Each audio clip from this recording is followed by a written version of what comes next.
நாங்கள் சென்னையிலேருந்து வரோம். ஃபஸ்ட்டு இது என்னோடய ஃபர்ஸ்ட் ட்ரிப். எனக்கு விவரம் தெரிஞ்சு நான் வந்த ஃபர்ஸ்ட் ட்ரிப் சாய்ராமோட தான்.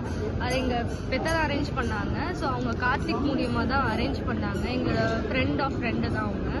ஸோ எனக்கு ரொம்ப பிடிச்சது, நான் ஆக்சுவலி நிறைய ஆப்ஷன்ஸ் வச்சுருந்தேன்.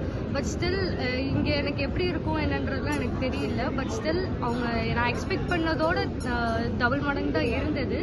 அண்ட் ஹோட்டலாக இருக்கட்டும், ஸ்டேவாக இருக்கட்டும், இல்லை ஃபுட்டாக இருக்கட்டும், எல்லாமே ஃபென்டாஸ்டிக்காக இருந்தது.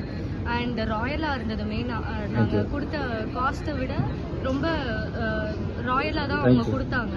ஸோ எனக்கே அது ரொம்ப ஆச்சரியமாக இருந்தது. எப்படி இவங்க இவ்வளோ காஸ்ட் கொடுத்து இவ்வளோ ராயலாக அவங்களால கொடுக்க முடிஞ்சது அப்படின்றது ரொம்ப ஆச்சரியமாக தான் இருந்தது. But still and also special mention to Stalin, Aman and bus driver அவங்க எல்லாத்துக்குமே. அவங்க எல்லாமே எங்களை ரொம்ப நல்லாவே பார்த்துக்கிட்டாங்க. அவங்க இல்லைன்னா கொஞ்சம் கஷ்டம் தான். அந்த நமக்கு நார்த் இந்தியானாலுமே நார்த் இந்தியானாலும் லாங்குவேஜ் எல்லாம் கொஞ்சம் பேரியர் தான்.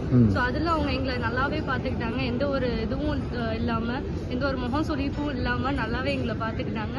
இனி என்னோட அப்கமிங் ட்ரிப்ஸ் எதுவாக இருந்தாலும் நான் சாய்ராமோட தான் கண்டிப்பாக போவேன். அதை நான் ஃபிக்ஸ் பண்ணிட்டேன். So thank you so much. So next நான் பிளான் பண்ணுறது ஃபாரின் ட்ரிப் தான் பிளான் பண்ணிக்கிட்டு இருக்கேன். ஸோ அதுக்கும் நான் உங்கள்கிட்ட ரெக்வஸ்ட்டாக வச்சுக்கிறேன். எதுனாலும் வியட்நாம் அந்த மாதிரிலாம் பிளான் பண்ணிக்கிறேன். கொஞ்சம் சொல்லுங்க. Thank you so much. Karthik sir thank you, Stalin bro thank you, Aman thank you, எல்லாருக்கும் ரொம்ப நன்றி. தேங்க்யூ. Happy journey. பார்க்கலாம். Happy journey. தேங்க்யூ.